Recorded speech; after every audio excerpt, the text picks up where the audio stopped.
I became a Christian when I was 9 years old, but something very dramatic happened in my life when I was 16 that changed me for the rest of my life.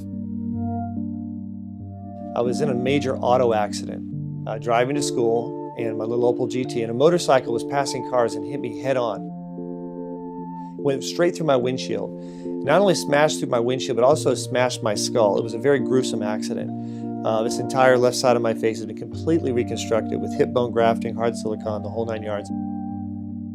I was in critical condition. The doctors told my parents that if he lives, because of the major brain damage he's had, he may still be a vegetable, and you may still have to pull the cord, end quote. So it was very dire for me, and my future was in the trash, only to be pitied. And yet our God is a great recycler, and he loves to take that which is thrown away and do something new. And that's just what he did for me. While I was recovering on homebound education, God, through his grace, taught me about his love like I never knew it before. He taught me about his sovereignty, that I really can't put my total trust in him, and that he is Lord in all circumstances, even ones we can't figure out, like that one. I knew I was really messed up. I read my medical reports, and I could see my brain at first wasn't seeming to be functioning right.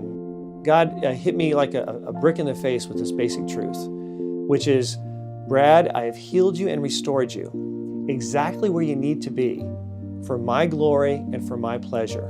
No more and no less. Rest in me.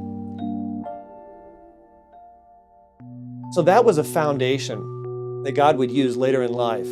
I went to college, got my degree in finance, worked a couple of years, and I was going to go to seminary.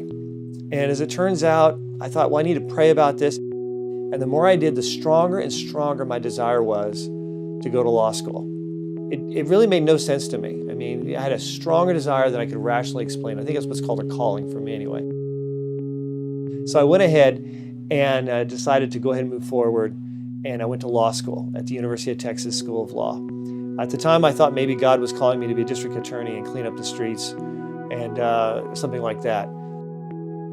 The organization I was working for, though, at the time, they had a major contraction after 5 years. They had to close the regional offices. They offered me a job back east to head up their public affairs office. And I thought, great, wonderful. And then I had insomnia. I couldn't sleep.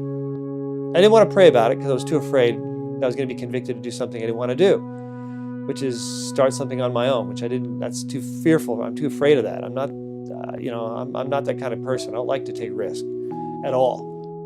I prayed about it, felt totally convicted that that's what God had put on my heart, was to make sure that people, particularly on the West Coast, got the help that they needed. And I knew there'd be a huge void when that office shut down. I finally had the conviction to realize that it wasn't about me.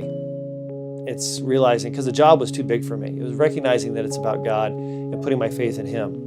And so I made it really clear. I said, okay, God, you're going to have to do this. And he did. And that's the exciting thing about the Lord. You know, he knows, he takes us right where we are. He doesn't challenge us beyond where we're at. He knows where we're at. He knew where my comfort level was, and God came through on all of them and made it very clear to me from the beginning that Pacific Justice Institute was his baby, not mine. It was his. And boy, did he take it. That was about 13, 14 years ago. And now, like I say, we have 5 offices in California alone. We have roughly 1,000 volunteer affiliate attorneys nationwide. Over half of those, over 500, are just right here in the state of California, leading the charge to defend faith and family and the ability for ministries to flourish and for families and parents' rights to be protected. It's exciting just to be a part of that element, of the big picture that God's put together. It's about simply surrendering to God, saying, God, you've given me what you've given me. You've made me who I am. I want to be used by you, and being willing to step out in faith and take that challenge. And in the same way, I just exhort young people, don't let your fears control you, but rather step out in faith and be willing to let the love of Christ control you. Why should people care? Why should they get involved? I think it boils down to the love of Christ. The love of Christ is what is to control us, to compel us. The bottom line is, there's tremendous opportunities that are available, legal opportunities that God, by his grace, have given us to utilize and to be aware of so that we can be bold and not have to feel like we have to hide our faith in some kind of a sheepish fear.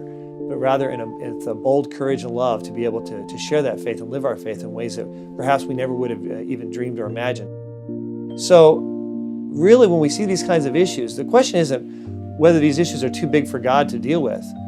Nothing's too big for God to deal with. The question is whether or not we are filled with the love of Christ enough to care and to speak up. A church that is filled with the love of Christ is a church that's going to care about people outside their walls. Is a church that's going to be involved in their community, involved in the policies of their community and their laws. It's a church that's going to be involved in voting. And so if we're going to live our faith, if it's a real faith, if it's a real love, then we need to be compelled to be involved. Not because problems are too big for God, not because He loses sleep at night. No, our God's a sovereign God. He knows exactly how things are going to play out. We need to be involved because it's a part of our witness and our testimony as to having a real love of Christ in our lives, a real love that cares for others. That is compelling.